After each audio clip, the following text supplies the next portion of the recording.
आ रही है भाई पीछे। ओके, दोनों आ रहे हैं। राम राम भाइयों, मैं तारा देसी पत्रकार विपिन खुराना, सवाल भारत के चैनल से। भाई हिसार में आज जो चुनावी माहौल बन चुका है, तीन पार्टी, तीनों के सॉलिड कैंडिडेट लगभग नजर आ रहे हैं। एक फाइट सी त्रिकोणीय नजर आ रही है। उसी दौरान हमें मिले हैं फिलहाल अभी जेजेपी के कैंडिडेट, ठीक है, एक युवा कैंडिडेट सोरान साहब से। इनसे बात करते हैं। जितेंद्र सोरान जी से, भाई क्या कुछ आपको यहाँ पे रिस्पॉन्स मिल रहा है? जो आप मार्केट में घूम रहे हो, कैसा लोगों का खबर मिल रहा है? क्या कुछ आपकी रूटीन है? कैसा आप दिनचर्या चला रहे हैं? सब राम राम। राम राम जी, और सभी हिसार वासियों को मेरी तरफ से राम राम। सब पूरा दिन मेरे ख्याल पता नहीं चलता होगा किस टाइम निकल गया, कद उठे और कद दिन बीत गया। आज के दिन ऐसा इलेक्शन के टाइम में दिनचर्या रहती है, तो आपकी दिनचर्या भी उसी तरह की चल रही है? बिल्कुल, सुबह 6 बजे से लेकर के रात के 12 बजे तक लगातार हम चुनाव प्रचार कर रहे हैं और लोगों का बहुत ही अच्छा रिस्पांस मिल रहा है। और मुझे तो जैसे लोगों ने बताया है कि भाई कहीं भी आपके मुकाबले बीजेपी और कांग्रेस के प्रतिद्वंदी कहीं दिखाई नहीं दे रहे हैं। सब बार बार एक बात उठ के आ रही है, जींद इलेक्शन से शुरू हुई थी ये बात, कि जन नायक जनता पार्टी बच्चों की पार्टी है। इस बारे में आप क्या कहो? मैं जो इस तरह की बातें बोलने वाले हैं उनको बता दूं कि उनके घरों में भी युवा हैं। वह ऐसा बात बोलकर युवाओं का अनादर कर रहे हैं और आने वाली 24 तारीख को हरियाणा के युवा और प्रदेश की पूरी जनता दिखा देगी कि ये बच्चे हैं या कामकार हैं और जो सरकार चलाना अच्छे से जानते हैं। दुष्यंत जी ने जो 5 साल पिछले लोकसभा का अपना कार्यकाल जब पूरा किया, तो उनको भारत ही नहीं विदेशों तक उनकी जान पहचान मानी गई है कि भाई कोई सांसद है जिन्होंने असल मायने में सांसद के जो दायित्व होते हैं उनको निभाने का काम किया है और लोगों तक यह बताने का काम किया है कि सांसद के क्या क्या कार्य होते हैं और उनको क्या क्या करना चाहिए। क्योंकि पहले भी बहुत से सांसद बने हैं जो लोग उनकी शक्ल तक नहीं जानते थे, जो कभी बीच में ही नहीं आए चुनाव, या एक पहले वोट मांगने है, उसके बाद जब अगला चुनाव आया है उसी टाइम वो वोट मांगने आते थे। लेकिन अब समय परिवर्तन का है और वह परिवर्तन आने वाली 21 तारीख को हरियाणा प्रदेश का हर एक मतदाता जननायक जनता पार्टी के चाबी के निशान पर वोट डालकर उस परिवर्तन को लाने जा रहा है, जो कि देवीलाल जी के सपनों का हरियाणा बनने जा रहा है। साहब, लगे कि ये चाबी कमल गुप्ता के सारे तारे खोल देगी और ताने इस सिंहासन पे बिठा देगी, ऐसा फील हो रहा है हिसार में जो सर्वे चलन लग रहा है? बिल्कुल जी, जहां पर भी हम जा रहे हैं बहुत ही पूरा सहयोग, भरोसा और आशीर्वाद जो लोगों ने दिखाया है, यह सिर्फ जो पिछली सरकार है उसकी नाकामियों का नतीजा है। आप पूरे शहर में जहां कहीं भी देखेंगे हर जगह समस्याओं के अंबार है।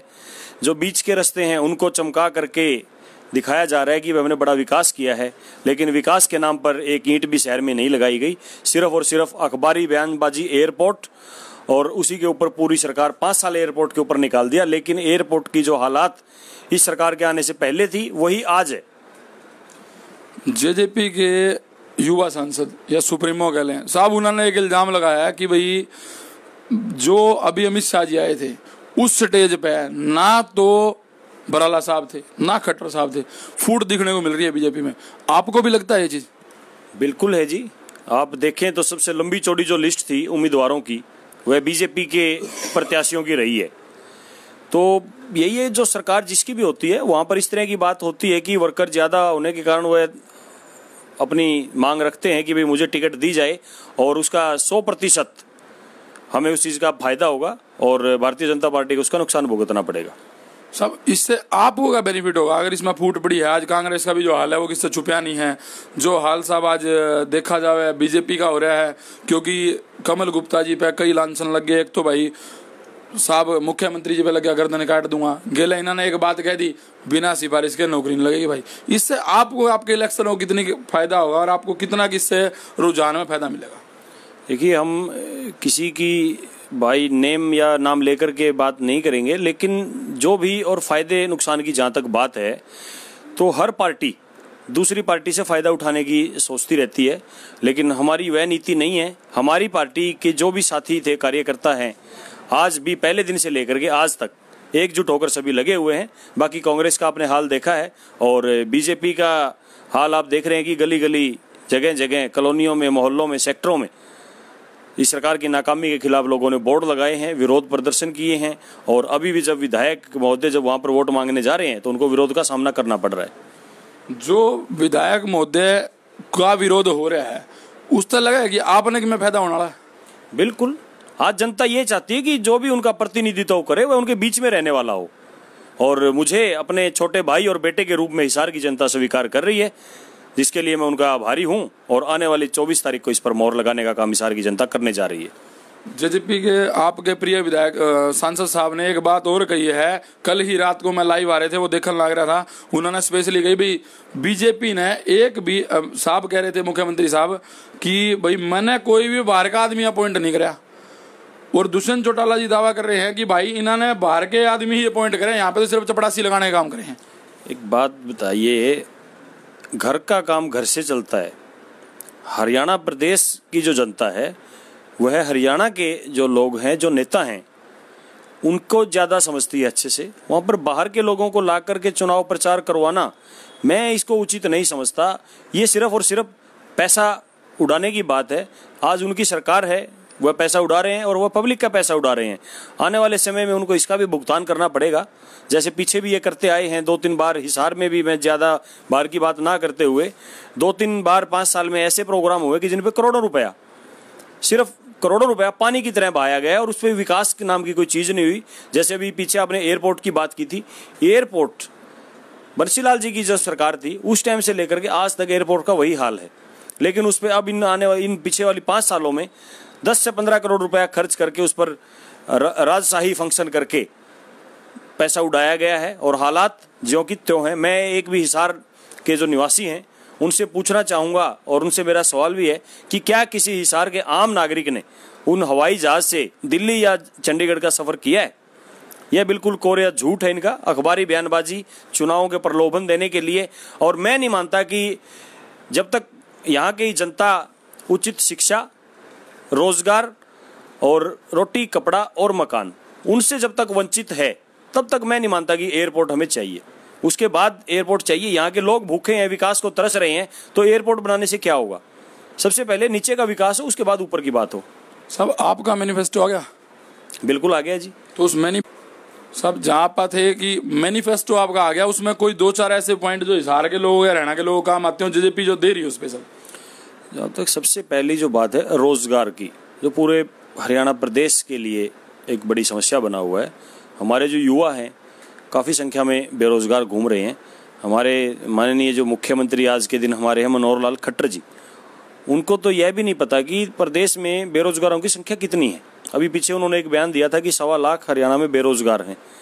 मैं उनसे यह पूछना चाहता हूं कि जब 4800 क्लर्क की नौकरी के पीछे 15 लाख अगर फार्म भरे जाते हैं तो वह लोग कहां से आ गए? क्या वो बेरोजगारी की गिनती में नहीं गिन रही क्या सरकार उनको? और कितना रोजगार इन्होंने दिया है 5 साल में, उसका भी हिसाब, जो पीछे रोजगार रहे हैं उनका। और आने वाले समय में जो हमारे मुख्यमंत्री बनने जा रहे हैं दुष्यंत चौटाला जी, उन्होंने जो अपना मैनिफेस्टो, पार्टी का मैनिफेस्टो जो है, उसमें 75 से 80% प्राइवेट सेक्टर हो या सरकारी सेक्टर हो, उसमें हरियाणा के नागरिक को प्राथमिकता दी जाएगी ताकि हरियाणा के युवा को रोजगार मिले। और जहाँ तक हमारे कर्मचारियों, व्यापारियों की बात है, उनको जो जो टैक्स इनके द्वारा थोपे गए हैं उनसे बड़ी छूट देने का काम किया जाएगा। जगह जगह मोबाइल डिस्पेंसरी बड़े बड़े प्राइवेट हॉस्पिटलों की तर्ज पर चलाई जाएगी, और महिलाओं के लिए खासकर सुविधा, और जो हमारी बहनें हैं, छात्रा बहनें हैं, उनके लिए भी हॉस्टल की सुविधा निःशुल्क की जाएगी। और बुजुर्गों का जो सम्मान देवीलाल जी ने 1987 में 100 रुपए से शुरू किया था, उसको उन्हीं के पड़पोतर दुष्यंत चौटाला जी अपनी सरकार का गठन होते ही एक पहली कलम से 5100 रुपए करने जा रहे हैं। सब रैली में किंग माने जाते हो था जेजेपी तय, मतलब चाहे नैलो थी पहले, चाहे जेजेपी बन गई, जेजेपी तय बड़ी रैली करने में कोई किंग नहीं है। ये थाम कौन सी रैली कद घट रहे हो, क्या प्लानिंग कर रहे हो? बहुत ही जल्द हमारे प्रिय सांसद दुष्यंत चौटाला जी आने वाले 3 से 4 दिनों में एक बड़ी जनसभा का आयोजन हिसार में करने जा रहे हैं। और जहाँ तक मेरी बात हुई है तो हमारी प्रदेश कार्यकारिणी के मुख्य सदस्य मांगे राम गुप्ता जी भी बहुत जल्द एक सभा का आयोजन हिसार में करने जा रहे हैं। जैसे ही उसकी समय सारणी जो तय होगी आप लोगों को बताया जाएगा। सब गुप्ता साहब के बारे में आप कहते रहो कि गुप्ता साहब की इमेज नहीं है, लेकिन अगर हिसार वासियों की माना, सूत्रों की सुना, तो लोगों का कहना है कि भाई जो वोट मिलेंगे ना, जो वोट पड़ेंगे, जो पर्ची पड़ेगी, वो पड़ेगी गौतम सरदाना खट्टर के नाम की। जब एक समय था मोदी की लहर थी खतरनाक वाली, और दुष्यंत चौटाला ने उसके ऊपर कमबैक करते हुए इनके ऊपर टक्कर किसी ने देने का काम कराया तो दुष्यंत चौटाला ने। आपको लगे आप भी इनके ऊपर टक्कर देने का काम करोगे गौतम सरदाना खट्टर ने? बिल्कुल करेंगे जी। जब हिसार की जनता हमारे साथ है तो मुकाबला है, और हम बशर्ते 100% जीत कर आएंगे, और हिसार की जनता पे हमें पूरा भरोसा है। जहाँ तक हमारे मेयर महोदय की बात है, उन्होंने ठीक है अच्छा संघर्ष किया है हिसार के लिए, उसी की तरह हम भी उन्हीं के छोटे भाई हैं, अच्छा कर रहे हैं शहर के लिए। हम उनकी जो उन्होंने काम किए हैं उनके हम प्रशंसा करते हैं। वे अच्छा काम किया है मेरे साहब ने पहले, आज भी जब उनको किया, लेकिन अभी क्या है, सरकार जब से वो बने उनको मौका नहीं मिल रहा। जो भी काम करेंगे, अच्छा काम करते हैं तो हम, चाहे कोई भी सरकार हो, कोई भी नेता हो, अच्छा काम है तो हम उनके साथ हैं, नहीं तो संघर्ष के रास्ते हमारे लिए खुले हैं, संघर्ष करेंगे। कोई एक संदेश जो शहर की जनता ने देना चाहते हो मेरे चैनल के माध्यम से, तो साथ में ये और कह दो भाई, इसने दबा के शेयर करें। मेरा सभी शहर वासियों से अनुरोध है कि किसी भी जाति और धर्म के नाम पर वोट ना करके मानवता के नाम पर वोट करें। मैं आपका छोटा भाई और बेटा जितेंद्र शौरान मानव आप सभी से अपील करता हूं कि मैं ये नहीं कहता कि आप मुझे वोट दीजिए, आप उस प्रत्याशी को वोट दीजिए जो उस वोट के लायक हैं, जो आपके बीच में खड़ा होकर आपकी समस्याओं का समाधान करवाने के अनुकूल है, उसको आप वोट दे करके विधानसभा भेजने का काम करें। और आने वाला भविष्य मैं आपके आगे वादा करके जा रहा हूं कि युवाओं का होगा, युवा आपका विधायक होगा और युवा ही प्रदेश के मुख्यमंत्री होंगे। जय हिंद, जय भारत। साहब ये देसी जो एक अपनी मुलाकात है, ये आपके चैनल पे लाइव चली, आपके पेज पे, मतलब आप जाके पहले तो इन्हें शेयर करने का काम करियो, और ज़्यादा से ज़्यादा इन्हें शेयर कराने का काम करियो। और शहरवासियों से मेरी अपील है भाई, इसने दबा के शेयर करो, फितूर सा तार दो भाई इसका शेयरिंग का। क्यों भाई, एक युवा नेता तारे सामने आया जिसने उठ के, कोई राजनीतिक परिवार से नहीं है भाई, इसने आज तक जो संघर्ष कराया उसकी सपोर्ट करो भाई।